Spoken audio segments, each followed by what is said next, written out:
Welcome to the ChooseFI Radio Podcast, Episode 9, Travel Rewards, how to travel the world for free. You're listening to ChooseFI Radio. The blueprint for financial independence lives here.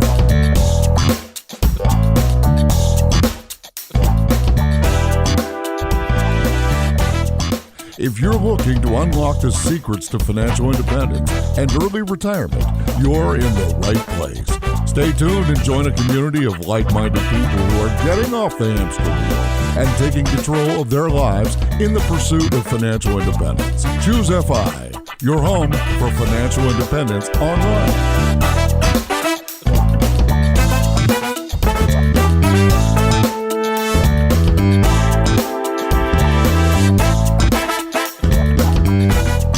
Okay, so welcome, Brad, back to the studio again today. Hey, Jonathan.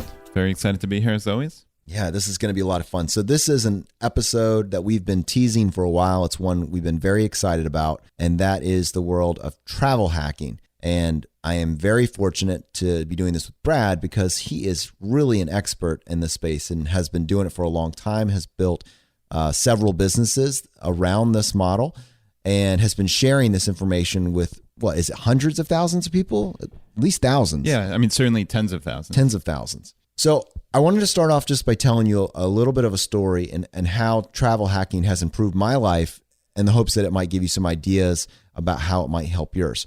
So my wife is from Zimbabwe, and she lives with me in the United States. And there's some implications for that. Because her family is still overseas, it is important to us that we go visit them on a regular basis because she's living here, but we don't want it to be a situation where we never get to see them or we only see them when they come to us because we're living on a budget.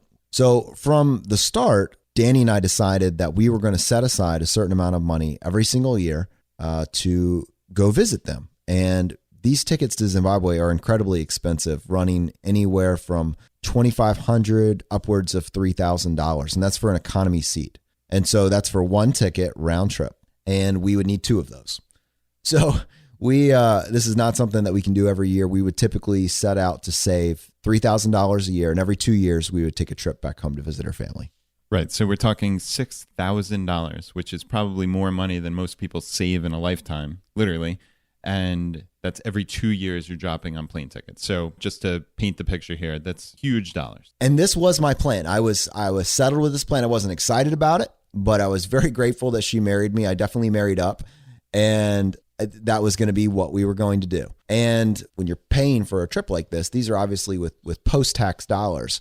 So in order to save $6,000, you've got to earn close to $10,000. Yep. And then I heard Brad on the Mad Scientist podcast talking about travel hacking. Now, I had heard of travel hacking before, but to be honest with you, I was a Dave Ramsey guy, and I kind of just ignored it as probably something that people did that were really reckless with credit cards. Right. Credit cards are the devil, according to Mr. Ramsey. Yeah, they are evil. And so I just ignored them and had my one single credit card that I got my 1.5% cash back on, and that was basically it. In the meantime, Brad was teaching people how to travel the world for free. Yeah, that's a perfect segue. So, I mean, essentially with travel hacking, which I don't love the term, I generally call it travel rewards, but I think the general term is travel hacking. So we'll go with that. But you're essentially taking your smart credit card habits, which is more or less paying them off on time and in full every single month, like hopefully everyone out there listening is doing, and earning these massive sign-up bonuses on new credit cards. So you're opening very targeted and specific credit cards that come with, let's say, a 50,000 point or mile bonus.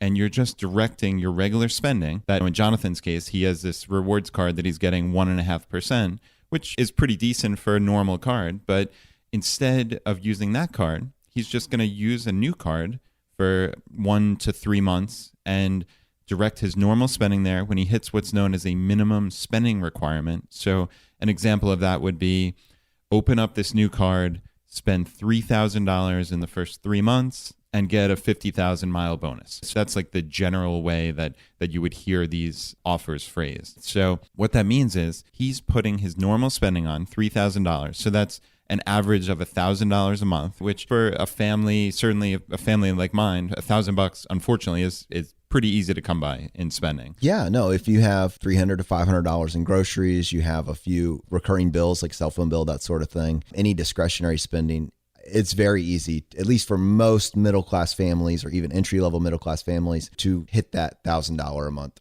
of regular spend. Yeah. So, and of course, I need to say it again, you are paying them off on time and in full every single month. So that $3,000 is just a cumulative figure. So if you happen to hit that in the second month, you spend $1,500 a month on average and hit the $3,000, that would be enough. It would trigger that 50,000 point bonus. And then for most people who are into travel hacking, you're going to move on to a new card because all the value is in that initial sign up bonus. So in many cases, and we're going to show you in Jonathan's case, it's going to be worth even more. But in many cases, out of each bonus, you're going to get $500 to $1,000 worth of value. So that's for putting, let's say we'll use the upper bound. We'll use the $1,000. If you put $3,000 in spending and you're getting $1,000 in free travel, that's like getting a 33% rebate on your $3,000 spend, right? Which sure as heck beats the 1.5% that Jonathan was getting on his original card. And I don't want you to think that this is this really complicated thing that you need to have to figure out. It is probably the simplest thing in the world. All I do, I just put my food and my gas and a little bit of discretionary spending on a particular card that I've signed up for. I use that single card exclusively until I've done. So I never have cash. If you ask me for cash, I'm never going to have it. I just spend on that card until I'm done or nearly done. And then if I'm in that phase, I'll go ahead and pivot and open up the next card. I'm not in a rush, as long as I complete the minimum spend requirements in that certain amount of time. And if you live a very frugal lifestyle, even below what I live on, and you don't have enough expenses to run through the card, you still have some options that you can do without spending any extra money. You can plan your minimum spend around a big purchase that you have coming up. You can use the card to pay your property taxes or your income taxes. And if you're close, but you need a little extra boost, you can just purchase a gift card to a store that you would normally go to, like a Costco or a Target. And this is going to allow you to hit that minimum spend without really increasing your cost of living. But remember this is the critical part. The credit card companies win if you spend more than you would normally and you keep a balance on your card. And they're winning a lot because you see how big their buildings are and how small our houses are. You win if you restrain yourself and you just move your normal spending to hit these bonuses and then you move on. You never keep a balance on the card. You always pay it off on time and in full. Yeah, that's great advice. And just to piggyback on what Jonathan was saying, another thing you could do for the ultra frugal people, people with resources, is potentially prepay bills. I've seen people prepay a year worth of their electric bill or some such. And my wife and I, we spend money at Amazon.com fairly frequently. So we'll buy gift cards to Amazon just on the website, and it instantly credits as a gift card balance. So little things like that. Now, naturally, you don't want to prepay $3,000 in Amazon. But if we're talking a couple $100 and you're going to use it in the next 6 months, all right, that's not a terrible idea, certainly. I really wanted to come back to the point that Brad made a second ago, talking about your return on investment, because I think we kind of breezed by that. That was incredible. I don't know if you latched onto that, but when I do my normal spending on my normal MasterCard that doesn't have any of this attached, I get 1.5% back. So for every $3,000 I spend, at the end of the year, they send me a check for $45, something like that. But if you heard what Brad said, he said that if you do it the way that we're describing right now, when you spend $3,000, you're going to get a $1,000 bonus essentially for doing that. That is a 33% rate of return. You can't get that anywhere. And if you were to get it in, a taxable investment account, you would have to pay taxes on it, right? This is 100% tax-free. That is incredible. Yeah, it's amazing. And just to kind of tease what we're going to do here in a minute, Jonathan is looking at an upwards of 50 to 70% return on his Zimbabwe trip. So just stay tuned here once we get through the intro. But 33% is not the upper bound by any means. I mean, I've gotten instances where I've gotten well over 100%, actually. I got on one particular card, my very, very first card, I got, I think, over $4,000 in free flights for a credit card that we put $2,000 of minimum spend on. And that's a 200% return. That is outlandish. I mean, it's for no expense. We just put our normal expenses on this credit card, paid it off. It cost us $0, literally $0. And we got $4,000 of free flights that we were going to pay for anyway. So it's very similar to Jonathan's instance. This was me flying back home to New York to visit our family. We were going to take these flights. So this is not made up travel that we were going to do just for fun. I mean, we were flying these routes anyway. So that's $4,000 in my pocket. And like Jonathan said, that's after tax. So it's like getting a $6,000 raise because I decided to open up one credit card. So the sky is the limit for this. All right, I can feel you leaning into this. And let me tell you, yes, it's just as good as it sounds. I wanted to make one quick announcement for new listeners. Recognizing that the only constant in life is change, we actually wanted to create a way to keep you guys updated and make it very easy for you to work on the part of this plan that helps you where you are. And to do that, we have actually created a free course on travel rewards, It serves two purposes. One, it helps you lock down in a different format some of the ideas that we're talking about on this particular episode. And then two, it will also stay updated to keep you up to date on the latest, the greatest opportunities and things that change over time. The way to access this free travel course to learn about this beginning to end, just go to ChooseFI.com/travel. Again, this is totally free, and this is by far the easiest way on the internet to learn about how these travel reward programs work, how to plan your first trip. And there's also, right along with this course, there is a Facebook group so that as soon as you're ready to map out your first course, your first trip, you can do so and you can find out how to iterate this plan for your specific travel goals. Again, to access that course, just go to ChooseFI.com/travel and get started on your travel journey today. All right, guys, back to the show. And as appealing as this is for anybody, even entry-level middle class, this should be even more appealing for your big spenders and your people that are in high marginal tax brackets. For instance, let's say you make six figures and you fall in a 25% marginal tax bracket. So you have to add on to that your state, FICA, Medicare. You could easily be approaching a 40% marginal tax. And for you to spend $5,000, $6,000 on travel each year, you are going to need to earn $7,000, $8,000, or $9,000. But if you just use the techniques that we're talking about right now, you're going to do that for free. And you're going to keep all of that money available to you for other resources. So I'm convinced, and obviously Brad's convinced. Hopefully, if you're not convinced, you're at least listening a little bit closer to hear, what's the catch, right? Yeah, and I think that most people have that question, right? Anything in life that sounds too good to be true generally is. I'm a pretty skeptical guy, pretty conservative financially. I'm a CPA, so we're trained to be skeptical and conservative. I tried to poke holes in this. I mean, I researched it for dozens upon dozens of hours trying to find, okay, what's the catch? And honestly, I'm 6 years into this. I have yet to find the catch. I think most people are worried potentially about credit rating. I think that's people's first question. And I guess my answer to that is kind of twofold. So first, it would be there is a very minimal impact on your credit score. In my anecdotal experience, and also, like we said at the outset, I mean, I've worked with many, many thousands, tens of thousands of people at this point. I've yet to find that one person even one single person to come back to me and say, hey, Brad, you screwed up my life. My credit score dropped 200 points. This is a sham.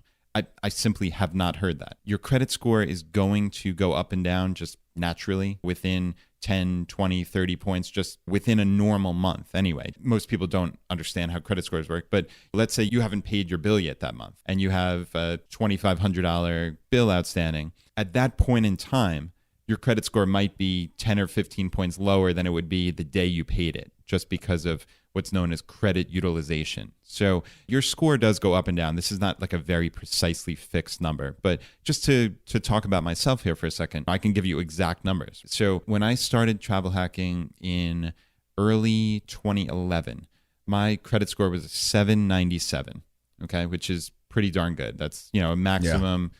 What, 850? 850 is the max. I would highly advise people, and this is my second part of the credit score answer. I'll get back to this in a minute, but I would highly advise you only doing this if you have a 700 or more credit score. We'll talk about that in a minute. But yeah, my credit score at the lowest point it dropped was 25 points. 772 was the lowest it ever dropped. Which, if you just looked at that in a vacuum, 772 is amazing, right? Yeah, you'd be very, very happy with that. That's going to get you any loan, the best rate on any loan you could possibly apply for. So for my life, that drop of 25 points was irrelevant, 100% irrelevant. I didn't care. I didn't bat an eyelash. I mean, I've earned at this point somewhere over 2.5 million points and miles, which I estimate, at a decent valuation are worth about 50 grand in free travel. And that's after tax. So probably $75,000 in pre-tax money.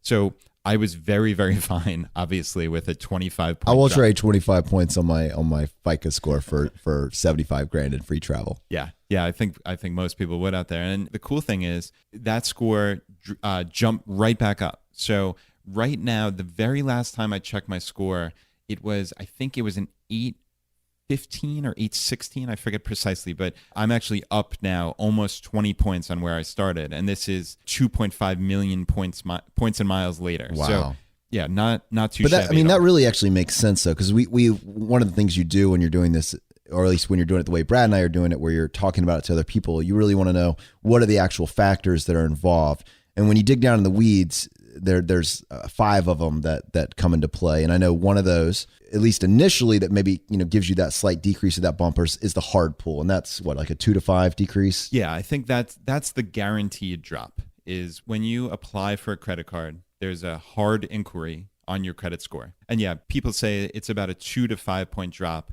So that's a guaranteed thing. But that very, very quickly drops off your credit score. It's only temporary. I think you'll start seeing the lessening of that within a couple months, and certainly within 18 months, it'll be completely gone. So again, largely irrelevant in my opinion. But yes, that is essentially a guarantee that your score will drop about 2 points for each credit card you apply for. Now, that kind of just real quickly gets into my second point, which was if you're worried about your credit score and every point matters, then I would advise that this is not the strategy for you. If you have a 701 credit score and you desperately need to keep it above 700 for some reason, whether that's psychological or you're applying for some loan and that's the threshold, then listen, don't get into travel rewards. Don't get into travel hacking. This is not your thing. Now, like my wife and I, when we had nearly 800 credit scores when we started this, we sat down and we actually had a conversation and we said, okay, if our scores drop even 50 points, and they're 750. Does that matter to us one bit? And the answer we quickly came to was no, it matters nothing. You know the funny thing about that? You know who does not care about FICA score at all?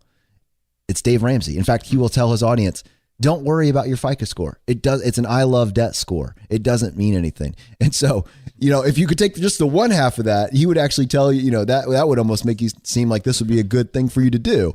On the other half, is that the clickbait from this? Dave Ramsey loves travel hacking. Yeah, Dave Ramsey should love travel hacking. But there are probably a couple people that shouldn't do it. And if you have clearly poor credit rating, then this is not for you. If you use your credit cards to make it from one paycheck to the next, this is not for you. If you're about to apply for a large loan like a mortgage and you can't withstand a 20, 30, 50 point decrease in your credit score, this probably is not something for you. But for those of us who are listening to this, who are living and breathing this stuff, if you're living beneath your means, you've implemented some of the other life hacks that Brad and I have discussed previously, like crushing your expenses, and you can go through some of the ideas that we've come up with. But basically, if you're living beneath your means, if you're good with credit cards, you pay on time and in full every month, you don't need these credit cards to make it from one paycheck to the next. You can crush this game, and we're excited to show you how. So hopefully you're convinced, and now you're asking yourself, how do I get started? All right. So yeah, we're going to talk about some of the best cards in the travel rewards world, and we're going to talk about what Jonathan affectionately calls the Chase Gauntlet. Yes, I came up with that. Yeah, that was me. He's trying to trademark this. So if you hear the Chase Gauntlet beyond the confines of ChooseFI, it's all Jonathan. Yes, that was ChooseFI trademarked. All right. So the reason why the Chase Gauntlet exists is Chase, in my estimation, has probably maybe 70% of the tip-top, ultra-valuable travel rewards cards. There are other banks, certainly American Express has some decent ones, Citibank, Barclays, Capital One, but Chase is really the be-all, end-all, especially to get started. They have many of the co-branded airline cards that are essential, like Southwest, United, British Airways, and they also have their proprietary points, which are called Ultimate Rewards. And these are the absolute most valuable points, in my estimation, because they are transferable. Okay, so what that means is these points sit in your credit card account, but they have 11 transfer partners, airlines and hotels, which means at any given moment, you could transfer these points to United, Southwest, Hyatt, British Airways, and then a whole list of Singapore Airlines, Korean Air, and we'll talk about that a little bit later. So those points are ultra valuable because they are essentially miles or points in those 11 programs at any given moment. And I think one of the reasons that it's really cool that you're listening to this podcast is if you just haphazardly got into travel hacking and were doing it without a strategy, you could be too far along to go back and collect some of these. And I would say that even some of the people that are the best known people in the space wish that they could go back and do it slightly differently. Yeah, I think Jonathan's exactly right there. And the reason why this Chase Gauntlet exists is Chase now has a rule that is loosely known as 524. What that means is Chase will deny you getting approved for a new credit card if you have opened 5 or more credit cards in the prior 24 months. And it's not just Chase credit cards, it's any credit cards. Correct. So that's any credit cards from any bank, including, and this is important, including authorized user cards. So for instance, what my wife and I used to do was I would open up an account in my name, let's say the Southwest Premier card, right? I would add Laura as an authorized user, and then we would both put our normal spending on there and hit the minimum spend and then put the card down. And then in that case, Laura would open up a Southwest Premier card. That's another crucial point, is that each person can open up a card in their name and social. So that's important, just kind of a sidebar. But in that instance, for my account, my Southwest Premier, I would get one card against my 524, and Laura would get one card against 524 because she was an authorized user on my account. So that incentivizes you to not add authorized users at this point. That is now a losing strategy. And it used to be a winning strategy because you could get an extra 5,000 points if you did that. So that is, if you're listening to this beginning of 2017, this is the place that you want to start. The way that we're walking you through it now would be the perfect way to get involved in this. And it's always changing a little bit. And we'll try to keep you posted as we find out what new stuff is available. But right now, beginning of 2017, I believe that the strategy we're about to unpack is the best one out there. The Chase Gauntlet is what we're calling it. And one other thing I wanted to add on to that, Brad said you're limited to 5 and 24 months, and he kind of tiptoed into the second half, which is if you're married or doing this with a partner, it's actually 10/24 because you can get one card for you and then get one card for them. And then we're not talking about authorized users. We're talking about alternating, opening the card in your name and then opening one for them. So this strategy, this 524 is really a 10/24 strategy. And this is a lot of travel miles. This is a minimum of 500,000 travel miles that you're going to have racked up by the time that you finish this over the next year or two. Yeah, for sure. And that should be bare minimum $10,000 in free travel. So we're not talking about small change here. And again, to tease Jonathan's example, it's going to be significantly more than that. It's going to be closer to 18,000. So let's get started. In our opinion, the best way to get started is with those Chase Ultimate Rewards points. All right, there are a number of credit cards. And again, as Jonathan said, we're recording this on the end of January 2017. So please keep in mind this could be different when you listen to this sometime in the future. But the Chase Sapphire Preferred card is probably the number one card right now. This gives you a 50,000 point bonus. We're not going to go through every single detail of every single card, but there's another card called the Chase Sapphire Reserve, which used to be the number one card when it had a 100,000 point bonus, but that's down to 50,000 now. So many people would argue whether those are 1 and 2. But I think it's hard to go wrong with either of those. It's kind of outside the scope of... I think that's probably digging down the weeds a little bit. Yep. But we do need to discuss annual fees because we haven't really talked about that. But one of the reasons that the Chase Sapphire Preferred is such a nice card to begin with, a lot of these cards have minimum spends, which Brad talked about, but they also, in many cases, have annual fees. The Chase Sapphire Preferred is no different. It has a $95 annual fee, but that fee is waived for the first year. And so it's a free card.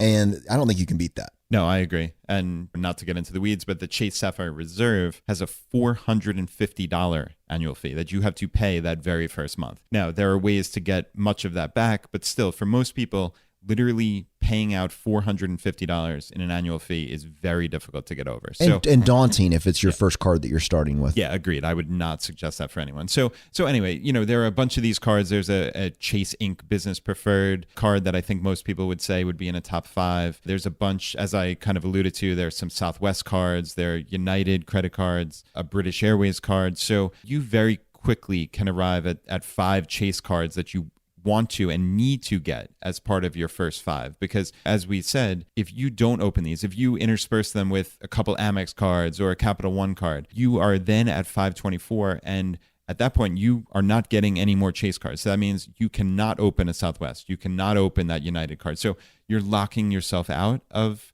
these cards and these big bonuses. Whereas if you opened 5 Chase cards first, then you can move on to those Amex cards and the Citibank cards and the Capital One cards. So in our opinion, the way to go is to maximize the Chase 524 or 1024, as Jonathan said, for a couple, and then move from there. I've spent a fair amount of time considering how I would do this if I were starting on January 1, 2017.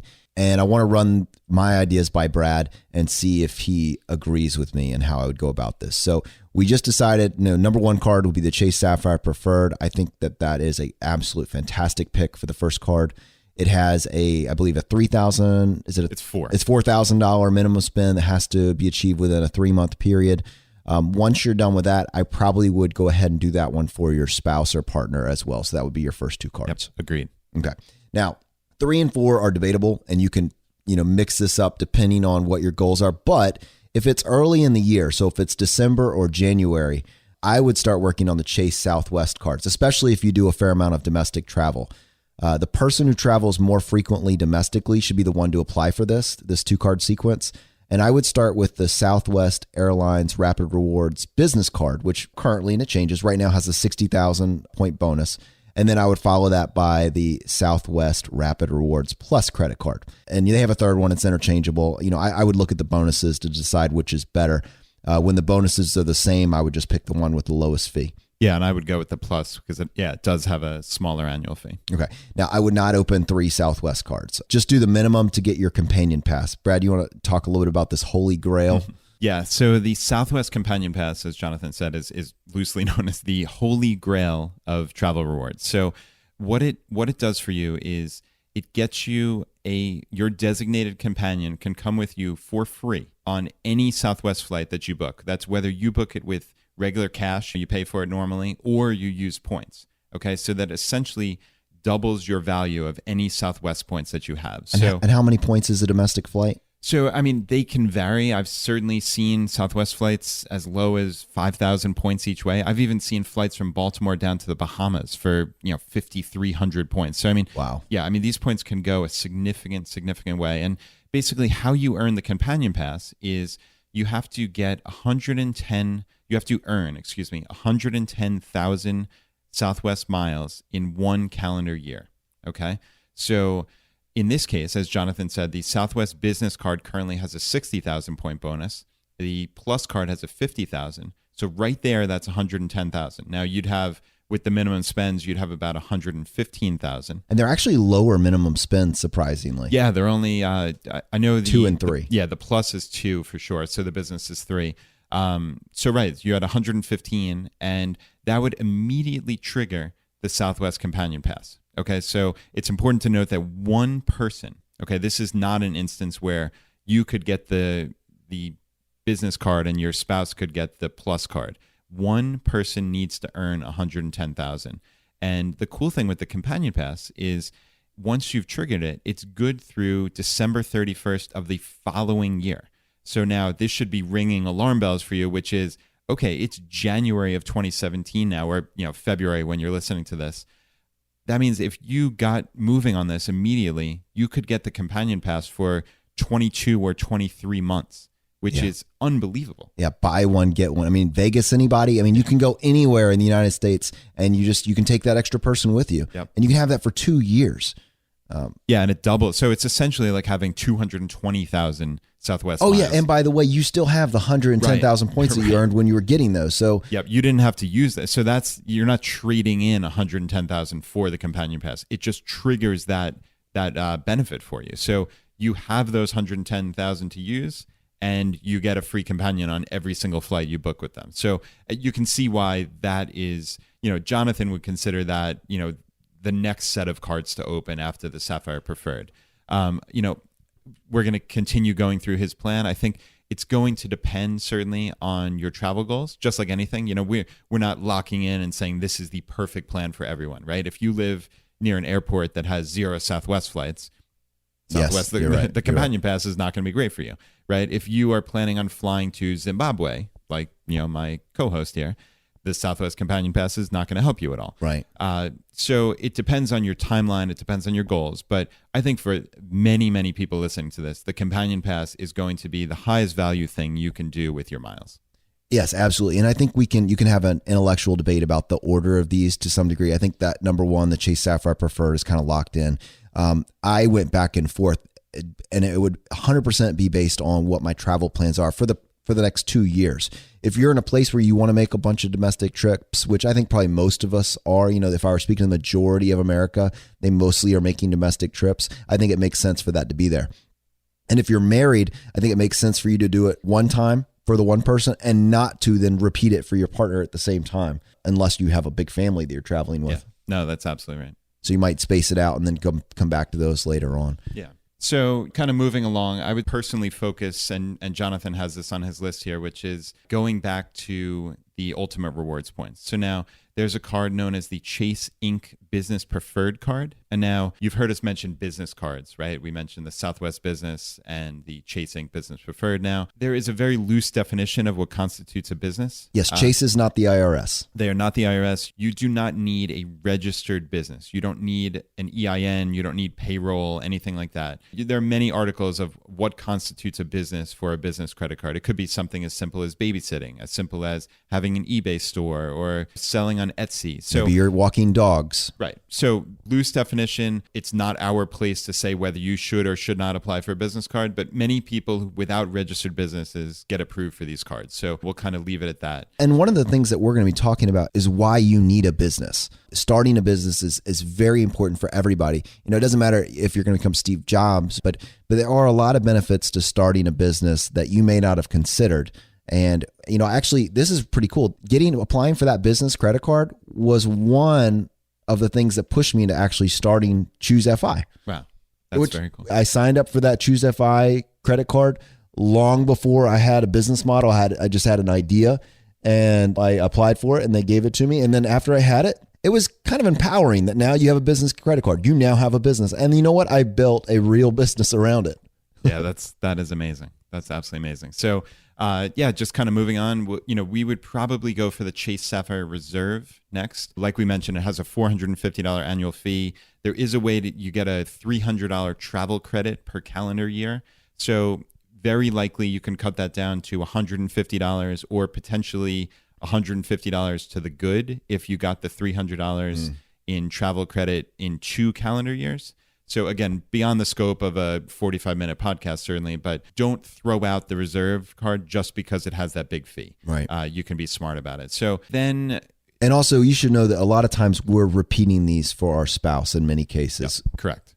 So, right, both those cards that we just mentioned, all 3 of the Ultimate Rewards cards, we would definitely repeat for the spouse. So if you are following my template currently, 1 was the Chase Sapphire Preferred, 2 was repeating it for the spouse, 3 and 4 was the Chase Southwest cards.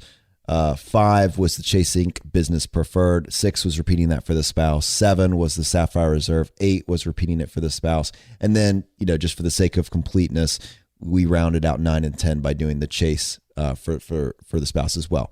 The Southwest cards, yep. So that would be when your original Companion Pass was getting ready to expire. Your spouse could go for one then and get it for another 2 years. So we can debate these cards. I think for Jonathan's particular instance, I would argue that he should go for the United cards. Okay, so United Airlines, there's a personal and a business card.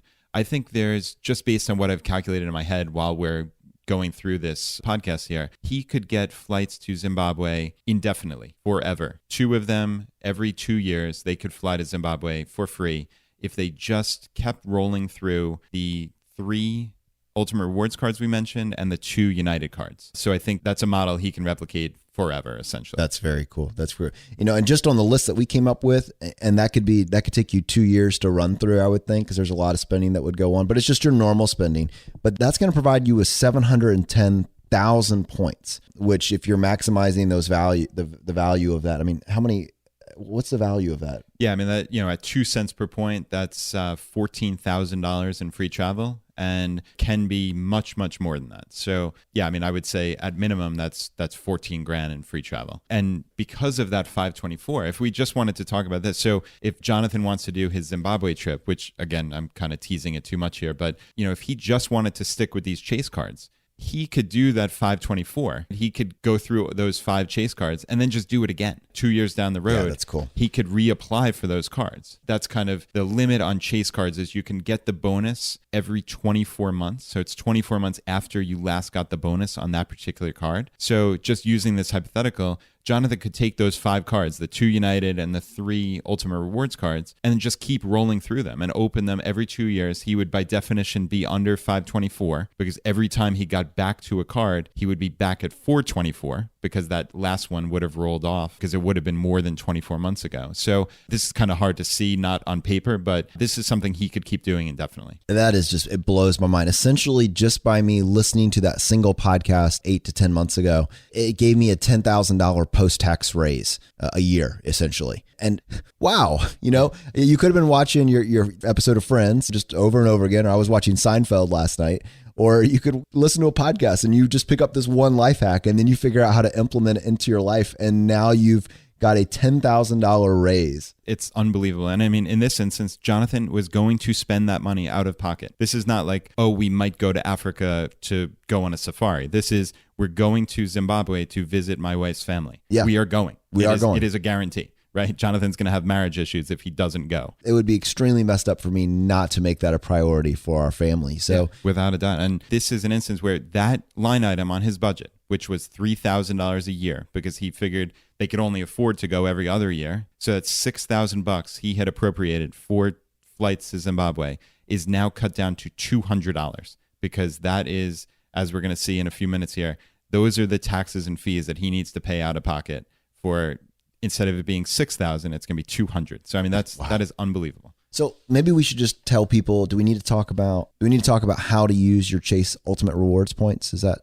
Yeah, I mean, I guess we can quickly talk through that since we've made Chase such a priority here.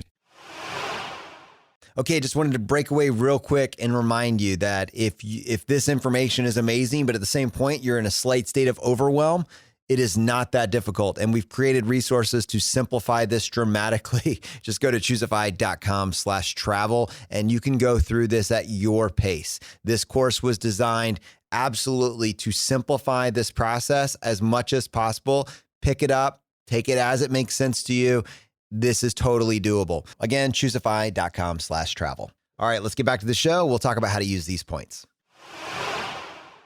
So you have these Ultimate Rewards points, and like I mentioned earlier, they sit in your credit card account. Okay, so you go to your what's known as the Ultimate Rewards portal. Okay, and there are 3 main options on how to redeem these points. We'll go from the worst to best, essentially. So worst is just trading them in for cash. So it's 1 cent per point. So the 50,000 points you would get as a typical bonus would be worth $500. Nothing to sneeze at, certainly, but we're going to do much, much better than that with our options 2 and 3. So option 2 is to book your travel through the Ultimate Rewards portal. So Chase has their own little travel search engine. They probably piggyback on Travelocity or something like that. But, you're just plugging in, hey, I want to go from Washington to Zimbabwe, and they show, okay, that's $3,000, and they kind of tell you how many points that cost you. And this was the first rookie mistake I made when I did my first redemption, and it wasn't to Zimbabwe. I had a wedding. And just as a sidebar, that's something that most of you, even if you're not international travelers, should be able to relate to, because the average cost to travel to a wedding in the United States, $600 per person when you add in plane flights and hotels and all that stuff. And so I had a cousin that was getting married in Georgia, and we wanted to go to the wedding, me and my wife, and we went to the Ultimate Rewards portal thinking that's how you redeem the points.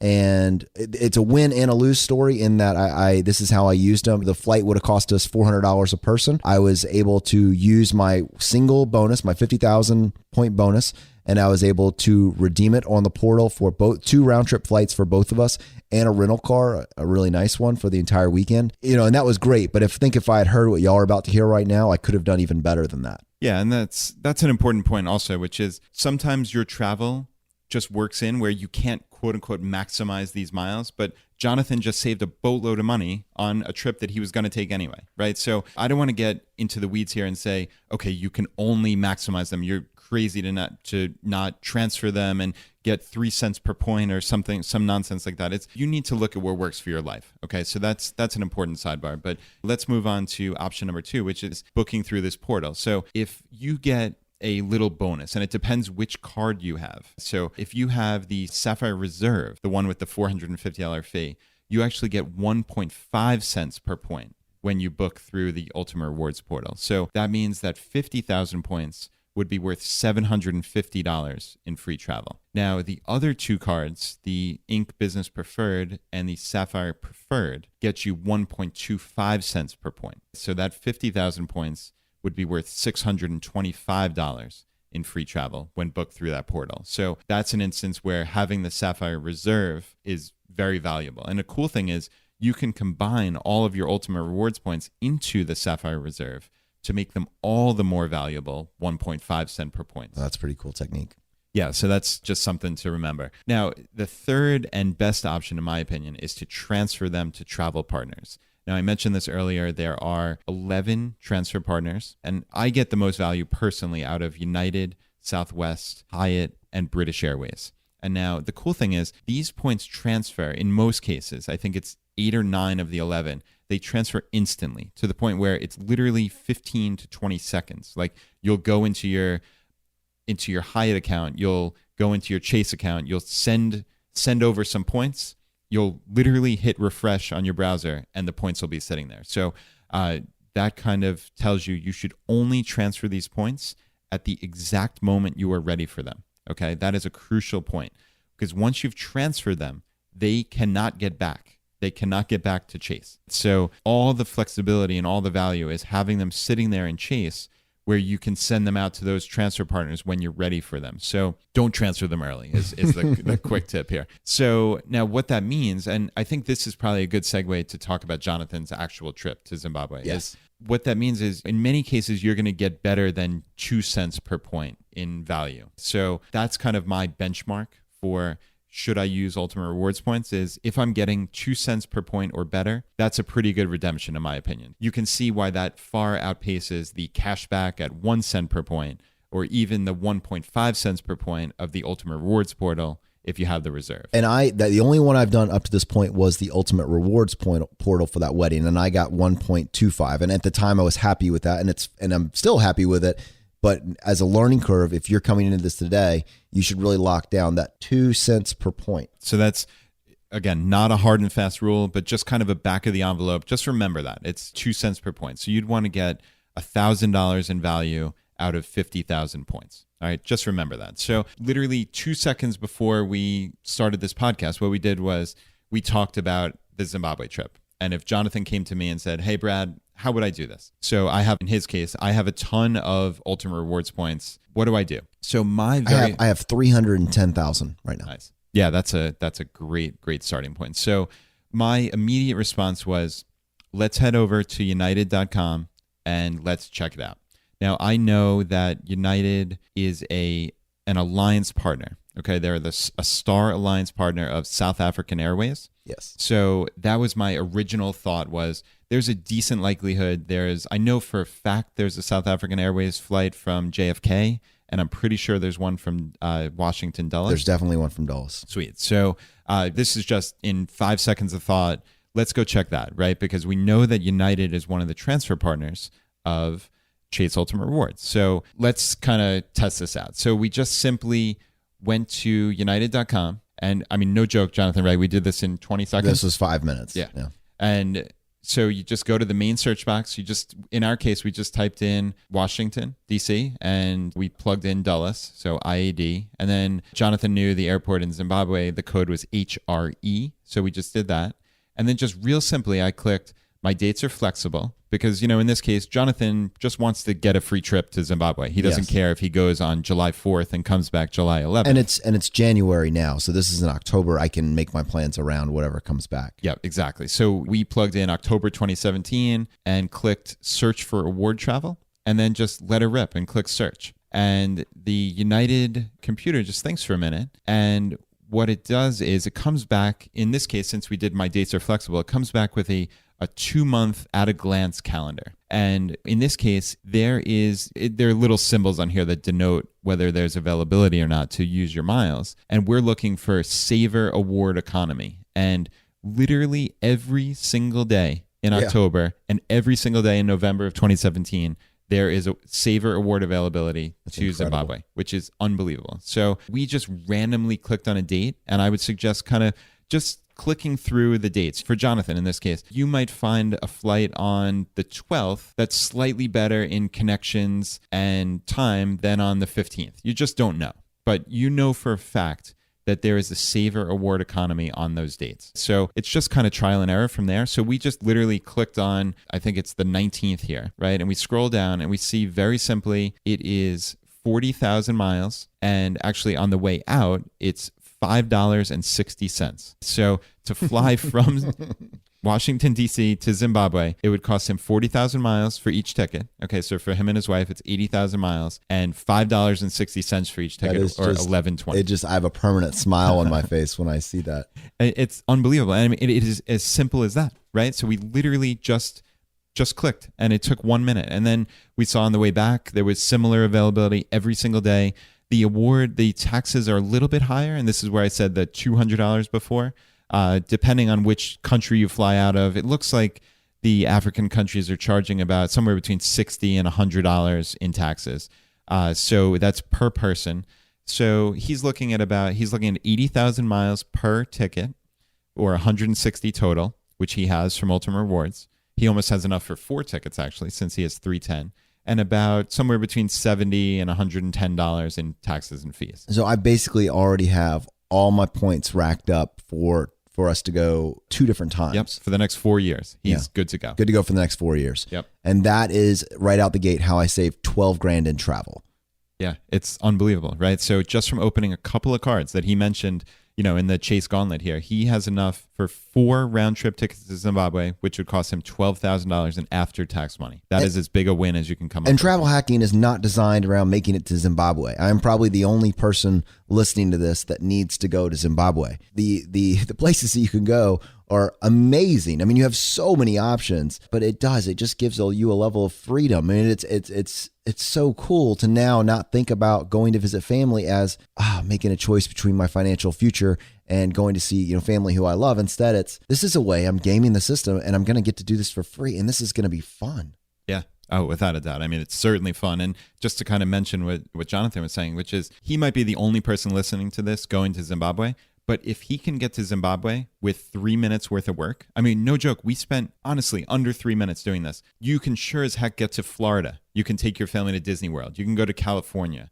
You can go to Hawaii, right?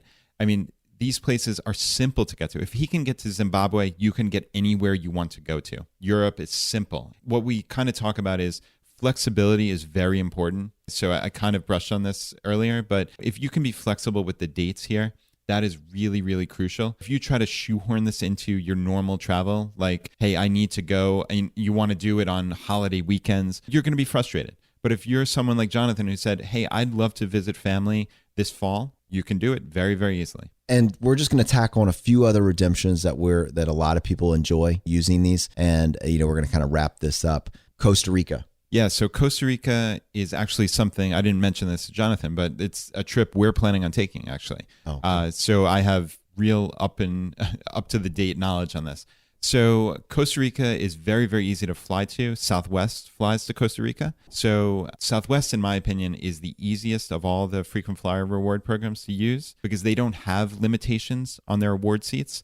Whereas people talk about blackout dates, right? You've heard that term a lot. And there's some validity to it, but what it usually means is there are a finite number of award seats on every single flight, and people book them. So it's not the airline's job to give every single 200 seats on an airplane to frequent flyers.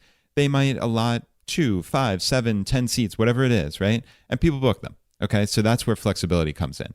But with Southwest, it's just a simple function of their cash price. All right, so for families, Southwest is going to be the easiest to use because, generally, A, you can use the miles, and B, the flights are pretty inexpensive, so they're not going to cost a ton of miles. So That's why I usually kind of focus on Southwest, and that's why we talked about the companion pass earlier. But Southwest is a nice, easy way to get to San Jose, Costa Rica, and there are a couple of neat redemptions. I think the Hyatt. So I think it's the Andes Hyatt, which is one of like their little chic brands. My wife Laura and I have stayed at the Andes Fifth Avenue in New York City, and it is just the best hotel we've stayed at. We absolutely love it. It's a perfect location, and we've used our Ultimate Rewards points, as we mentioned before, to transfer them to Hyatt. Now, that's like a luxury redemption. Could we have found a better way to spend our 20,000 or 25,000 Ultimate Rewards points than a night in New York City? Yes, we could have, but man, we thoroughly enjoyed it. Yeah. It's right there in Midtown. They give you free wine at night, which is super cool considering it's New York. I mean, and you're an accountant and it's a game and it's a math problem. I mean, what is this trip going to actually end up costing you? Yeah. So, I mean, the Costa Rica trip would have been, I don't know, $4,000 easy for the four of us. But, we can just send our Ultimate Rewards points to this Hyatt. And it's actually only 15,000 points a night, which is really, it's one of these, I guarantee you, in my opinion at least, that this is going to go up in category. Okay, so it's going to cost more than 15,000 points at some point in the future.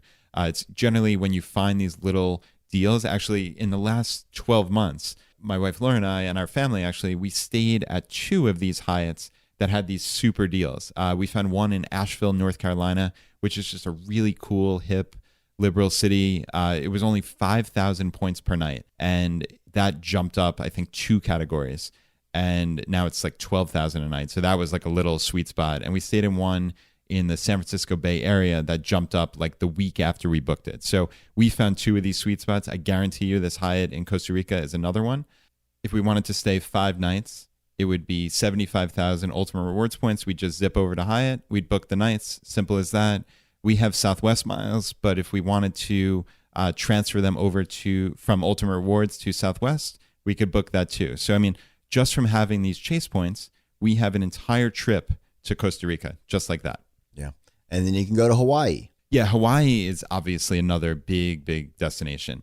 There are a bunch of sweet spots, and I just kind of alluded to this in the Hyatt conversation, but sweet spots are generally when you can find some kind of, almost kind of like game the system a little bit. It's usually using a partner's miles to book a flight. So for instance, we mentioned with Zimbabwe, Jonathan can use United miles to book a South African Air flight, or in his case, it might be Ethiopian Air.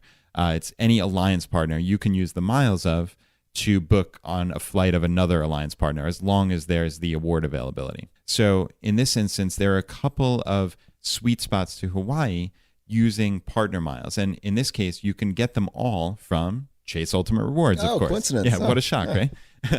I mean, you can see we're not in the bag here for Chase. Chase is not paying us for this, certainly. But these are the best points. They simply are. There's no other way to get started other than with Ultimate Rewards. I was talking to someone at the mustache camp that we were at earlier this month, and her name's Marla, and she is just a redemption expert. And she was telling me one of the things that she does with her friends and family is once she decides what trip she wants to go, she plans it all out. And then she gets 1 or 2 of her friends and she just advises them exactly what sequence of credit cards she wants them to open, when they need to have it done by. And she just does it all for them. And then after they've done those steps, maybe a year ahead of time, she just maps out the whole redemption. And it's really nice to go to one of these places like Hawaii or Asia, Philippines, Costa Rica. But how much cooler is it if you can go with your neighbors or your friends? And how much cooler than that is it if you've been able to help them hijack this whole experience and do it for free, and you're just kind of gaming the system together. Yeah, I mean, that is awesome. And yeah, Marla is fantastic. She was one of the best people I met at Camp Mustache. And yeah, she is a wizard with redemption. So hopefully we can get her on in the future to kind of talk through some fun trips she's taken. But yeah, just to quickly finish with Hawaii, there is you can use British Airways miles actually to fly American Airlines and Alaska Airlines. And it only costs 25,000 British Airways miles to fly round trip from the West Coast. And the West Coast is important there. It has to be there are about 10 to 12 airports that you can fly from the West Coast to Hawaii for only 25,000 round trip. And now compare that with the standard award chart for American, United, and Delta is 45,000. So that's kind of the baseline. So that's when we look at a sweet spot, we look at the baseline. In this case, it's 45,000. If we can get it for fewer than 45,000, we have a sweet spot. Okay, so clearly 25,000 is one of them. British Airways, as we said, is a transfer partner of Ultimate Rewards. Now, Korean Air is random. You would think, what would I ever do with Korean Air miles? Well, they are a SkyTeam partner of Delta, all right? And there are lots and lots of Delta flights. And if you can find a Delta Level 1 Saver flight, you can actually use Korean Air miles to fly to Hawaii. And it only costs $25,000. And that's regardless of what part of the country. It's not just the West Coast. Okay, so Korean Air actually just added a functionality where you can search for this on their website, which is actually very useful. You had to previously call, and that was just a big disaster. So 25,000 round trip to fly Delta from anywhere in the U.S., and I think it's actually only 45,000 Korean Air miles to fly first class in Delta. So that's cool. Which is unbelievable. So it would be 80,000, you would think, one way. Yeah, it's incredible. So, I mean, that based on the baseline, right? It's 45,000 in economy normally for Delta if you had Delta miles, but it would only be 45,000 round trip for Korean Air miles in first class on Delta. So, I mean, that is the ultra sweet spot. And just finally, you can also use Singapore Airlines miles to fly United flights, okay, because they're a Star Alliance partner. So it's using these partners, and that costs 35,000 round trip. But United availability is pretty plentiful. So even though that's more than the 25,000 we mentioned previously for British Airways and Korean, it's still a nice sweet spot that I've seen a lot of people use. So Hawaii, if you have some flexibility and you're not going during the summer, going during the summer is going to be difficult, but because everybody's going there. But if you have some flexibility on dates and times, Hawaii is a really simple one to get to, and that's a big dollar savings. And you can also use some of the same tactics to go to Europe from the East Coast. Yeah, that's absolutely true. So yeah, similar to the distance from the West Coast to Hawaii, it's actually almost identical using British Airways miles from the East Coast, and even as far west as like Chicago, using British Airways miles to fly their partner Aer Lingus and Air Berlin to a lesser degree. There aren't as many options to Europe. Okay, so this has changed a little bit recently, but it's still a huge sweet spot, and it beyond the scope of this one podcast certainly to talk about all the details of this system. But the baseline is normally 60,000 miles round trip to fly from anywhere in the U.S. to Europe. Okay, so 60,000 as our baseline. You can now get these flights on Aer Lingus from, I think it's 6 or 7 different airports for only 26,000 miles round trip in what's known as their off-peak time, but that's like almost 2/3 of the year. So that's less than half. You're getting a 50% plus discount. There's a lot of numbers being thrown out, and I realize that. But one of the cool things that you should be thinking about is when you're starting with the Chase Gauntlet and you're building up this arsenal of these ultimate rewards points. And if you remember right now, I said after a year of this, essentially I have 310,000 of them. Those transfer 1-to-1 to a lot of these other partners. So just when you hear him say the points with our airline, for the most part, with maybe a couple of exceptions, we're going to be able to transfer the arsenal of Chase points that we've built up and then use them for some of these expensive trips. So just to run through what we've said so far, Costa Rica, Hawaii, Asia, Europe, there are so many options. Yeah, you can fly essentially anywhere you want. And within the U.S., so, we're not trying to be snobs here. You have to go somewhere exotic. You just want to go to Florida, right? Yeah. You can easily do that. You can fly in Southwest. They fly into Orlando, a ton of places, Fort Lauderdale. So this is not the first class high flyers society here. This is just, we want to take our family on a vacation to Florida. You can easily do that. So please don't think we're being snobs here at all. This is, if you want to take yourself, your spouse, your family on 1 to 2 free vacations or nearly free vacations, because you're going to have to pay some ancillary fees. But if you want to take 1 to 2 nearly free vacations every year, you can do that with Travel Rewards. It's as simple as that. So in 1 hour and 3 minutes, we basically summed up this game for you. And we've given you an outline of what we would do if we were starting from scratch, how we would do it, why we would do it, who's it a good fit for, who should avoid it, and then really giving you the long-term vision of how you can actually go about redeeming these points. So with that in mind, the next step is you would just need to get started. And if you want to get started, there's one of two ways. You can go to ChooseFI.com/cards. There's our cards page with all of the cards that we mentioned. And if you want to get started with the Chase Sapphire Preferred, you can do that if you want to while you're there. If you're still trying to review some of these ideas, if you have someone else that you want to do this with you, obviously have them listen to episode 9 of our podcast. Hundreds of thousands of people have listened to this episode.